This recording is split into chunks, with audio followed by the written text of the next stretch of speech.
اعوذ باللہ من الشیطان الرجیم بسم اللہ الرحمن الرحیم السلام علیکم رحمۃ اللہ وبرکاتہ۔ جیسے کہ کل بھی ہم نے سورہ بقرہ کی چند آیتوں کا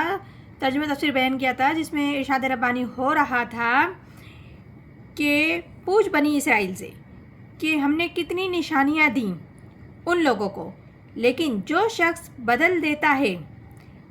جس کے پاس پہنچ چکی ہے اللہ کی طرف سے کھلی واضح روشن دلائل، اور پھر وہ اس کو بدل دیتا ہے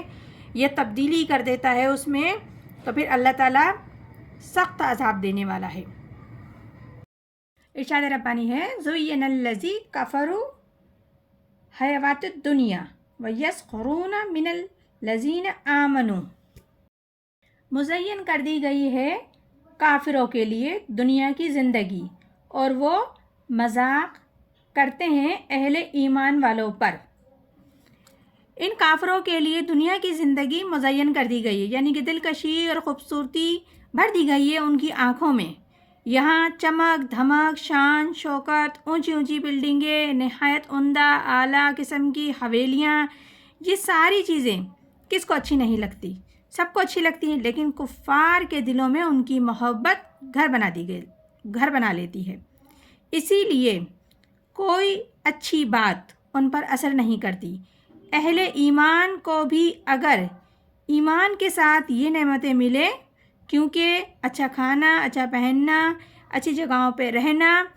کوئی حرام چیز نہیں ہے، اللہ نے لوگوں کے لیے یہ ممنوع نہیں کیا، لیکن دین کے تقاضے ادا کر کے، اللہ تعالیٰ کا حق ادا کر کے، حلال کما کر کوئی حرج نہیں، آپ یہ سب چیزیں حاصل کر سکتے ہو، حدیث مبارک ہے۔ ویسے بھی نبی صلی اللہ علیہ وسلم نے فرمایا دنیا مومنوں کے لیے ایک قید خانہ ہے اور کفار کے لیے ایک جنت، اور وہ مذاق اڑاتے ہیں اہل ایمان کا۔ دیکھو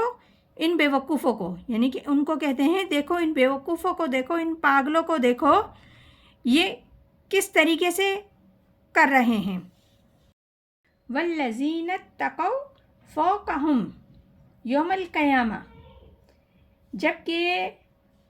جو پرہیزگار ہیں وہ کافروں سے بالا تر ہوں گے قیامت کے دن۔ اس آیت میں پروردگار عالم فرما رہے ہیں کہ اب جن لوگوں نے تقوی اختیار کیا، اللہ تعالیٰ سے ڈرتے رہے، اور اب قیامت کے دن وہ ان کفار کے اوپر ہوں گے، پھر اہل ایمان ان کا مذاق اڑائیں گے۔ جس طریقے سے مذاق آج وہ دنیا میں اڑا رہے ہیں ان کی سادگی پر اور تقوی اختیار کرنے پر، اللہ سے ڈرنے پر وہ ان کا مذاق اڑاتے ہیں کفار، تو اسی طریقے سے قیامت والے دن اہل ایمان ان کا مذاق اڑائیں گے۔ واللہ یرزق من یشاء بغیر الحساب، اور اللہ روزی دیتا ہے جس کو چاہتا ہے بغیر حساب کے۔ اس آیت میں بھی پروردگار عالم اپنی شان کے مطابق بتا رہے ہیں کہ اللہ روزی دینے والا ہے، وہی عطا کرنے والا ہے، وہی رزق عطا کرنے والا ہے، اور جس کو چاہے بے حساب دینے والا ہے، بغیر حساب دینے والا ہے، جس میں کوئی حساب کتاب نہیں ہے، اللہ جسے جتنا نوازنا چاہے۔ اور یہ ایک طرف اشارہ جنت کی طرف بھی ہے کہ بغیر حساب کے اللہ تعالیٰ جسے چاہے گا جنت میں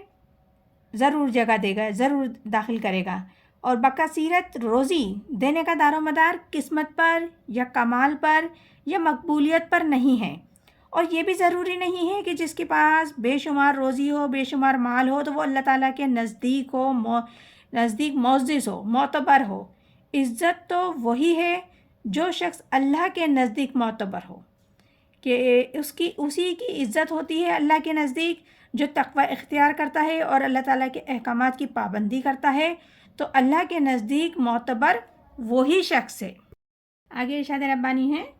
کان الناس امۃ واحدہ، تھے سب لوگ ایک طریقے پر۔ اس آیت میں بتایا جا رہا ہے کہ اس بات میں کوئی شک نہیں ہے کہ پہلے تو سب کے سب لوگ ایک امتی تھے، حضرت آدم علیہ السلام کی نسل تھے، اور حضرت آدم علیہ السلام نبی تھے، اور اسی لیے ایک ہی امت ہیں سب، تمام کے تمام انسان، جب تک کہ ان میں گمراہی نہیں ہوئی، شیطان نے ان کو نہیں بہکایا، اختلافات ان کے درمیان پیدا نہیں ہوئے، اس وقت تک تمام انسان ایک ہی امت تھے۔ پھر ان میں اختلافات پیدا ہوئے، فساد پیدا ہوا، کچھ لوگوں نے بڑی گمراہی کی روش اختیار کری۔ ایک بیٹا حابل تھا تو دوسرا بیٹا قابل بھی تھا۔ آگے ارشاد ہے فَبَعَثَ اللَّهُ نَبِيِّينَ مُبَشِّرِينَ مُنذِرِينَ، پھر بھیجے اللہ نے پیغمبر خوشخبری سنانے والے اور ڈرانے والے۔ پھر اللہ تعالیٰ نے نبیوں کا سلسلہ شروع کیا، پیغمبر نبی بھیجنا شروع کرے جو کہ بشارت دیتے تھے نیکوکاروں کو اور خبردار کرتے تھے بدکاروں کو، کہ ان کی تمام برائیاں بتاتے تھے کہ آپ اس طریقے سے غلط کام کر رہے ہو، ان کو آگاہی دیتے تھے، اور نیک جو کام کرتے تھے انہیں خوشخبری سناتے تھے کہ آپ کو ضرور اس کام کا اجر ملے گا۔ آگے ارشاد ربانی ہے وَأَنزَلْنَا مَعَهُمُ الْكِتَابَ بِالْحَقِّ لِيَحْكُمَ بَيْنَ النَّاسِ فِيمَا اخْتَلَفُوا فِيهَا،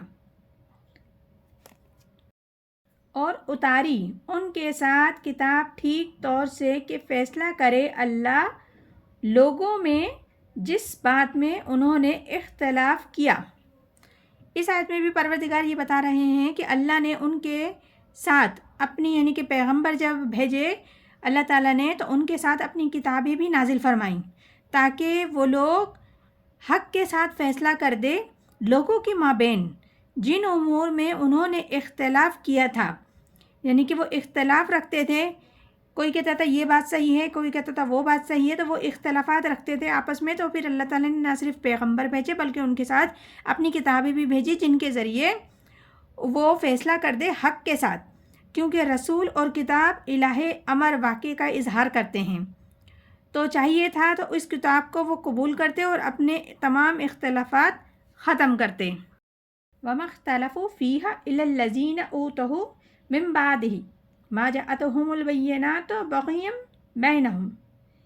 اور نہیں اختلاف کیا کتاب میں مگر انہی لوگوں نے جو دیے گئے تھے کتاب بات اس کے کہ ان کے پاس پہنچ چکے واضح دلائل آپس کی ضد سے۔ تو اس آیت میں پروردگار عالم فرما رہے ہیں کہ وہ لوگ جو اختلاف کرتے تھے، پھر جو لوگ اختلاف کیا ان میں سے تو نہیں اختلاف کیا اختلاف کرنے والوں نے مگر جن کو وہ کتاب دی جا چکی تھی، کہ جن لوگوں کو پروردگار عالم کی روشن ہدایت واضح دلائل دی جا چکی تھی، ہدایت دی جا چکی تھی، پھر بھی وہ اختلاف کیا، تو اس کا سبب کیا تھا؟ ضد، صرف ضد تھی کہ میں یہ کیوں کروں، میں اس کی بات کیوں مانوں، کہ دنیا کا سارا فساد ضد ہی پر ہوتا ہے، کہ وہ کہتا ہے کہ میں اس کی بات نہیں مانوں گا، وہ میری بات کیوں نہیں مانتا، وہ مان لے میری بات، بس سربراہی اور بالادستی کی جنگ ہے، اسے ہی حاصل کرنے کی امنگ ہوتی ہے، اور یہ امنگ رکھی گئی ہے انسان کے میں، جہاں انسان میں اچھے اخلاق ہیں وہاں برے باتیں بھی ہیں اور نفس بھی ہے، پھر اسی کشمکش میں حق اور باطل کی جنگ چلتی رہتی ہے ان کے درمیان۔ تو یہ سورہ بقرہ ہے جس کی ابھی ہم نے چند آیتوں کا ترجمہ تفسیر بیان کیا ہے، انشاءاللہ تعالی مزید بھی آگے کرتے رہیں گے۔ پروردگار عالم ہم سب کو قرآن پاک صحیح طریقے سے پڑھنے، سمجھنے، عمل کرنے کی توفیق عطا فرمائے اور ہدایت پہ چلنے کی توفیق عطا فرمائے، آمین ثم آمین، جزاک اللہ۔